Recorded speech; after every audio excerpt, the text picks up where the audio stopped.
जिस व्यक्ति की किडनी खराब हो रही है उसे कैसे पता चलेगा उसकी किडनी खराब हुई है? कि अगर आपका बीपी हाई रहता है या आपको शुगर की प्रॉब्लम है, इंडिया में 80% लोग उसको इग्नोर कर देते हैं। जबकि डायलिसिस हर कोई अफोर्ड भी नहीं कर सकता और करानी भी नहीं चाहिए।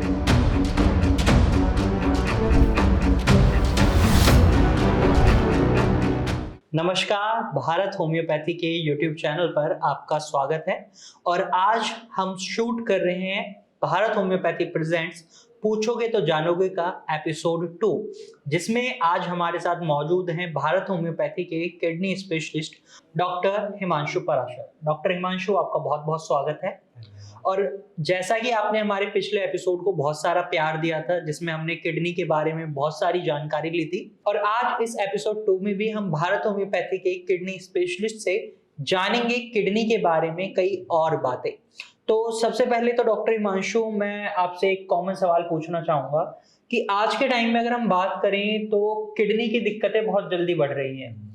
जो किडनी खराब होना शुरू होती थी 60 की उम्र के बाद, आजकल हम देखते हैं केसेस आने लग जाते हैं 30-40 की एज में ही। तो किडनी खराब होने के क्या कारण हैं जिनकी वजह से लोगों की किडनी इतनी तेजी से खराब हो रही है? देखिए, किडनी खराब होने के रीजंस बताने से पहले मैं अपने व्यूअर्स को ये बताना चाहता हूँ कि किडनी के फंक्शंस क्या है। सबसे पहला फंक्शन है कि आपकी बॉडी में जो भी वेस्ट मटेरियल बन रहा है वो किडनी उसको फिल्टर करके यूरिन के रास्ते बाहर करती है। ये तो इसका मेन फंक्शन है और ये सबको पता है। इसके साथ साथ जो इसका सेकंड मोस्ट इम्पॉर्टेंट फंक्शन है, आपके शरीर में बीपी को कंट्रोल किडनी ही करता है। मान लीजिए आपके शरीर में बीपी एकदम से लो चला गया, तो वहां पे एक सिस्टम होता है जिसको हम RAAS बोलते हैं, यानी रेनिन एंजियोटेंसिन एल्डोस्टेरोन सिस्टम। इसके थ्रू किडनी आपका ब्लड प्रेशर को मेंटेन करता है। ये सिस्टम एक्टिवेट होता है और आपका ब्लड प्रेशर इंक्रीज हो जाता है। अब हम बात करते हैं, जो आपने क्वेश्चन पूछा कि किडनी डैमेज होने के क्या क्या रीजंस है, तो आजकल बहुत सारे रीजंस है, क्योंकि लोगों की लाइफस्टाइल ऐसी हो गई है जिसपे वो ध्यान नहीं दे रहे। सबसे पहला और मोस्ट इंपॉर्टेंट रीजन है हाइपरटेंशन, यानी कि अगर आपको हाई ब्लड प्रेशर की शिकायत है या आपका बीपी हमेशा हाई रहता है, तो चांसेस हैं कि आपकी किडनी डैमेज हो सकती है। इसके साथ साथ सेकंड रीजन है आपका डायबिटीज। अगर आप ज़्यादा मीठा खाते हैं या आपका शुगर लेवल ज़्यादा रहता है तो आपकी किडनी डैमेज होने के चांसेस हैं। वहीं अगर थर्ड पॉइंट की बात करें तो यूटीआई है, यानी कि यूरिनरी ट्रैक्ट इन्फेक्शन। अगर आपके यूटीआई में इन्फेक्शन है तो वो आपके किडनी के लिए भी हानिकारक है। एंड लास्ट पॉइंट है कि अगर आप अल्कोहल ले रहे हैं, रेगुलर बेसिस पे ले रहे हैं, ज़्यादा कंज्यूम कर रहे हैं, तो आपको किडनी की प्रॉब्लम होती है और ये आगे जाके क्रॉनिक किडनी डिजीज में डेवलप हो जाती है। जी, जैसे अभी आपने बताया हाई ब्लड प्रेशर और डायबिटीज प्रोमिनेंटली अगर हम बात करें किडनी खराब होने के कारणों में माने जाते हैं। तो अब मेरा सवाल आपसे ये है कि जिस व्यक्ति की किडनी खराब हो रही है उसे कैसे पता चलेगा उसकी किडनी खराब हो रही है? यानी कोई लक्षण दिखाई देते हैं? और एक चीज मैंने सुनी है किडनी डिजीज के बारे में कि किडनी डिजीज को एक साइलेंट किलर डिजीज बोला जाता है। तो यहाँ पर लक्षण दिखाई देते हैं या नहीं दिखाई देते, और साइलेंट किलर डिजीज क्यों बोलते हैं? ये दो सवाल एक साथ हो गए बेसिकली, आप इनके बारे में बताइए।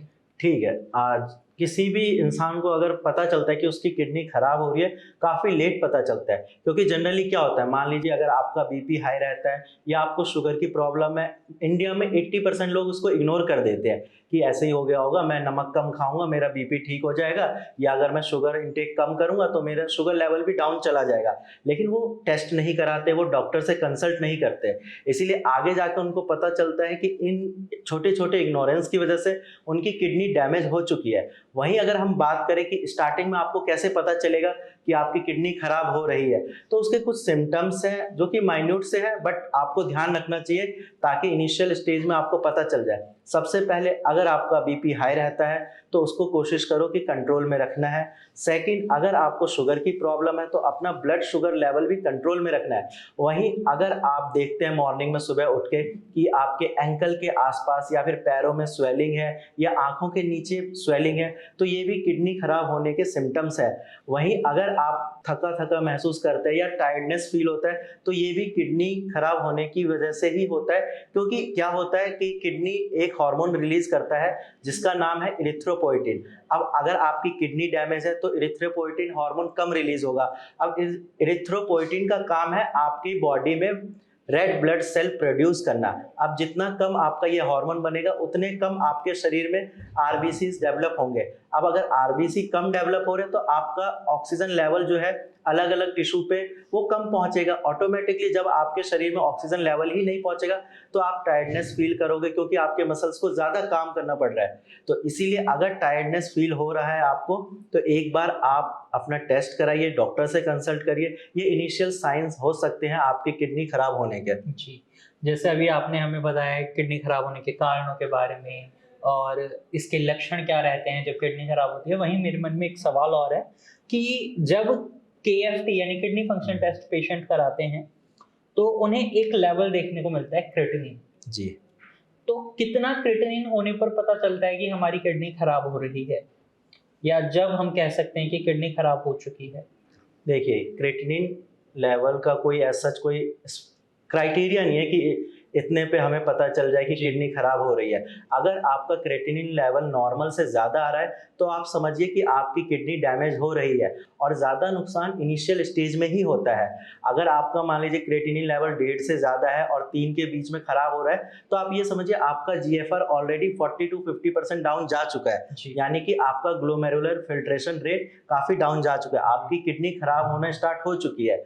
तो इसीलिए कोशिश करो, आप एलोपैथिक डॉक्टर के पास जाते हैं, वो आपको स्टार्टिंग में कोई मेडिसिन दे देंगे जिससे ये पैलिएटिव होगा, उसके बाद कुछ टाइम बाद बोलेंगे आप डायलिसिस करा लो। जी जी। जबकि डायलिसिस हर कोई अफोर्ड भी नहीं कर सकता और करानी भी नहीं चाहिए। उसके बाद जब पेशेंट सोचता है कि डॉक्टर ने मुझे डायलिसिस बता दिया है, अब डायलिसिस ऑप्शन में नहीं करा सकता, तब वो सोचते हैं कि एक बार मैं होम्योपैथिक ट्राई कर लेता हूँ। तो वहां पे आपको ये करना है कि अगर आपको पता चल रहा है आपका क्रिएटिनिन लेवल 1.5 के आसपास पहुंच रहा है या 2 के आसपास है, तो आप स्टार्टिंग में ही होम्योपैथिक मेडिसिन ट्राई करिए। उससे ये फायदा होगा कि होम्योपैथिक मेडिसिन आपके बीमारी के रूट पे काम करते हैं, यानी कि आपके बीमारी को जड़ से खत्म कर देगी, फिर आपको डायलिसिस तक जाना ही नहीं पड़ेगा। जी, और जैसे अभी ये सवाल भी आया मन में कि जैसे आपने बोला एलोपैथी में डायलिसिस बोल देते हैं, इवन किडनी ट्रांसप्लांट के बारे में बोल देते हैं, तो क्या होम्योपैथी में कोई ऐसा इलाज है कि बढ़ते हुए क्रिएटिनिन को कम किया जा सकता है?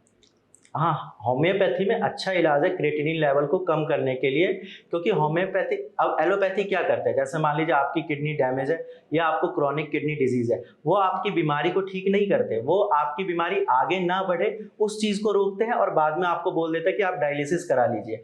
वहीं होम्योपैथी में क्या है, हम पेशेंट का केस टेकिंग करते हैं, उनके सारे सिम्टम्स लेके टोटलिटी बनाते हैं, फिर उस बेस पे मेडिसिन देते हैं। तो वो मेडिसिन जो एक्ट करती है वो उनके सारे सिम्टम को मिला के जो दवाई दी गई है उस बेस पे एक्ट करती है।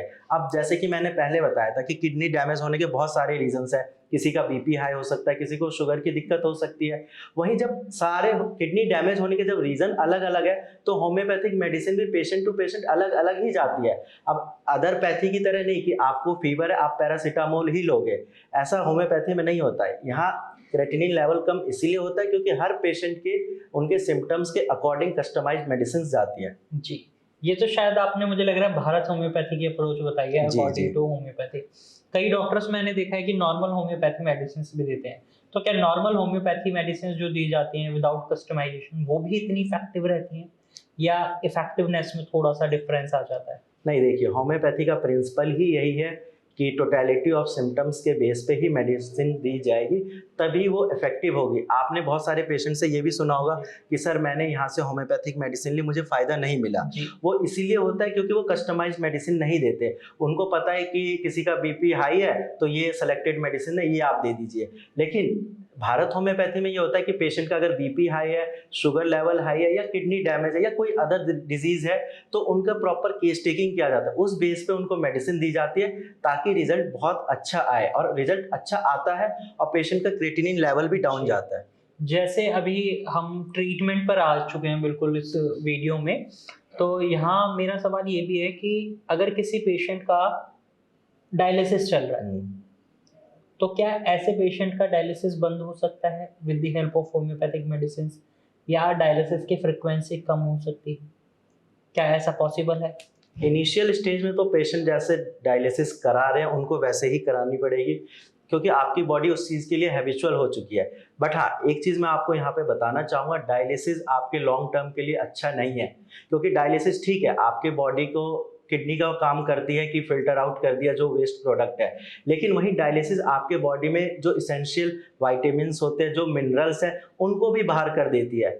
अब एक टाइम के बाद आपने देखा होगा, अगर आपके आसपास कोई डायलिसिस पे उनका वेट लूज होने लगता है, वीकनेस आ जाती है, तो इसीलिए डायलिसिस कोई सॉल्यूशन नहीं है। हाँ, मजबूरी में करानी पड़ सकती है, बट कुछ टाइम अगर आप होम्योपैथिक मेडिसिन ट्राई करते हैं, आप सारी चीज़ें फॉलो करते हैं जो डाइट बताई गई है, तो धीरे धीरे आपका क्रेटिनिन लेवल कम जाता है और फिर एक टाइम ऐसा आता है कि हाँ, डायलिसिस बंद भी हो जाती है। क्या खराब किडनी को, जो बिल्कुल खराब बोल दी जाती है, जिस मतलब ये मान लीजिए 10% किडनी काम कर रही है, क्या उसे भी ठीक किया जा सकता है? देखो, अगर आपका एक्यूट किडनी डिजीज है, यानी कि किडनी आपकी सडनली किसी रीजन से खराब हुई है, या तो आपने अल्कोहल लिया या सडन कुछ भी रीजन हो सकता है, तो हाँ, उस चीज को हम रिकवर कर सकते हैं। लेकिन अगर आपको क्रॉनिक किडनी डिजीज की प्रॉब्लम है, आपकी किडनी 15-20 सालों से खराब है, तो उसको ठीक करना थोड़ा मुश्किल है। बट अगर पेशेंट मेडिसिन टाइम से लेते हैं, सारी बातें मानते हैं, ये है कि अगर पेशेंट की डेथ मान लीजिए 5 साल में होने वाली है, तो वो होम्योपैथिक मेडिसिन से एक्सटेंड होकर 15-20 साल तक इजीली जी सकते हैं। इसीलिए ये है कि अगर आप डॉक्टर की बातें मान रहे हैं, मेडिसिन टाइम से ले रहे हैं, तो एक्यूट केस में तो आप बिल्कुल ठीक हो जाएंगे। क्रॉनिक केस में थोड़ा डिफिकल्ट होता है, बट हाँ, रिजल्ट अच्छे भी आते हैं, क्योंकि जैसा आपको पता है कि होम्योपैथिक में मिरेकल भी होते हैं। और यहाँ डेथ से मतलब ये है कि अगर मान लीजिए आपकी किडनी डैमेज हो चुकी है, डॉक्टर ने आपको बोला कि किडनी ट्रांसप्लांट ही एक ऑप्शन है, तो आप होम्योपैथिक मेडिसिन से उस चीज़ को एक्सटेंड कर सकते हैं। कि अगर डॉक्टर ने आपको टाइम दिया कि 2 महीने में आपको किडनी ट्रांसप्लांट करानी है, लेकिन आप होम्योपैथिक मेडिसिन लेके डाइट फॉलो करके उस 2 महीने को 2 साल 5 साल जैसी आपकी इम्यूनिटी है उस वहां तक आप उसको एक्सटेंड कर सकते हैं। फिर आप उस टाइम पे जाके अपना ट्रांसप्लांट करवा लीजिए, या जैसा भी आप उस टाइम पे आपकी कंडीशन होगी उसके अकॉर्डिंग फिर आप ट्रीटमेंट ले सकते हैं। अभी वीडियो की शुरुआत में डॉक्टर हिमांशु, मैंने आपसे एक सवाल पूछा था कारणों के बारे में कि किडनी खराब किन कारणों की वजह से हो रही है, तो वहां पे आपने 2 मेन कारण बताए थे मुझे, ब्लड प्रेशर और शुगर। अब सवाल ये है कि ये दोनों चीजें कैसे किडनी को खराब कर रहे हैं? देखिए, ब्लड प्रेशर अगर आपका हाई है, यानी कि 180/100 है या 180/120 है, तो उस केस में क्या होता है कि आपके किडनी के आसपास छोटे छोटे वेसल्स होते हैं जिसके थ्रू ब्लड पास होता है। अब आप उसी रास्ते से अगर एकदम से ब्लड जा रहा है, तो ऑब्वियस सी बात है वो वेसल्स फट जाते हैं और उस वजह से आपकी किडनी डैमेज होती है। आप एक एग्जांपल लीजिए कि किसी पाइप से पानी जा रहा है, ठीक है, पाइप का वॉल्यूम छोटा सा है, मतलब पाइप का डायमीटर छोटा है, लेकिन वहीं अगर आप ज़्यादा पानी डालेंगे तो वो पाइप बर्स्ट कर जाता है। यही आपके किडनी के साथ है। अगर हाई ब्लड प्रेशर है तो वो कितना सस्टेन करेगी आपकी वेसल्स, क्योंकि वो छोटी छोटी होती है। रही बात डायबिटीज़ की, तो डायबिटीज़ के केस में क्या होता है कि मान लीजिए आपको शुगर की प्रॉब्लम है, किडनी का मेन काम क्या है, आपके वेस्ट प्रोडक्ट को फिल्टर आउट करना। अब जब आपको शुगर की प्रॉब्लम है तो आपके बॉडी से जो waste product kidney filter out कर रही है वो नहीं कर पाएगी, क्योंकि शुगर के केस में ये है कि उनका जो फिल्ट्रेशन का प्रोसेस है वो या तो स्लो हो जाता है या बिल्कुल ही खत्म हो जाता है। इसीलिए हम कहते हैं कि किडनी के 2 सबसे बड़े दुश्मन है, एक आपका बीपी और एक आपका शुगर लेवल। तो डॉक्टर हिमांशु, आपका बहुत बहुत धन्यवाद, जो आपने हमारे जो सवाल थे, ऑलमोस्ट जो भी सवाल मैंने आपसे पूछे ये इन जनरली जो व्यूअर्स हैं हमारे उनके रहते हैं, कमेंट सेक्शन में हमें ये सवाल देखने को मिलते हैं। और आई होप व्यूअर्स आपको आपके सभी सवालों के जवाब मिले होंगे। और आज का एपिसोड 2 आपको कैसा लगा हमें कमेंट सेक्शन में जरूर बताइएगा। और नेक्स्ट एपिसोड पूछोगे तो जानोगे का होगा भारत होम्योपैथी की किडनी स्पेशलिस्ट डॉक्टर नेहा के साथ, जिसमें हम बात करेंगे किडनी रोगियों की डाइट के बारे में। तो अगर आप हमारे चैनल पर नए हैं तो चैनल को सब्सक्राइब भी कर लीजिएगा, क्योंकि इसी चैनल पर आपको पूछोगे तो जानोगे का एपिसोड 3 भी मिलने वाला है। तो आई होप आपको ये वीडियो पसंद आई होगी। और वहीं अगर आप किडनी खराबी का ट्रीटमेंट ढूंढ रहे हैं तो भारत होम्योपैथी में किडनी खराबी का प्रॉपर ट्रीटमेंट दिया जाता है, with proper doctor consultation, with proper diet, with proper lifestyle changes. ये तीनों चीजें जब एक साथ पेशेंट को मिलती हैं तो रिजल्ट्स बहुत अच्छे देखने को मिलते हैं। बढ़ते हुए क्रिएटिनिन लेवल को कम किया जा सकता है, जैसा कि अभी आपको डॉक्टर हिमांशु ने बताया है। भारत होम्योपैथी में ऐसा बहुत अच्छे से हो रहा है। तो अगर आपको भी लगता है कि आपका क्रिएटिनिन लेवल बढ़ रहा है, उसे आप कम नहीं कर सकते, तो एक बार भारत होम्योपैथी में कंसल्ट करके जरूर देखें। आज की वीडियो में सिर्फ इतना ही, फिर मिलेंगे नई वीडियो के साथ, तब तक के लिए धन्यवाद।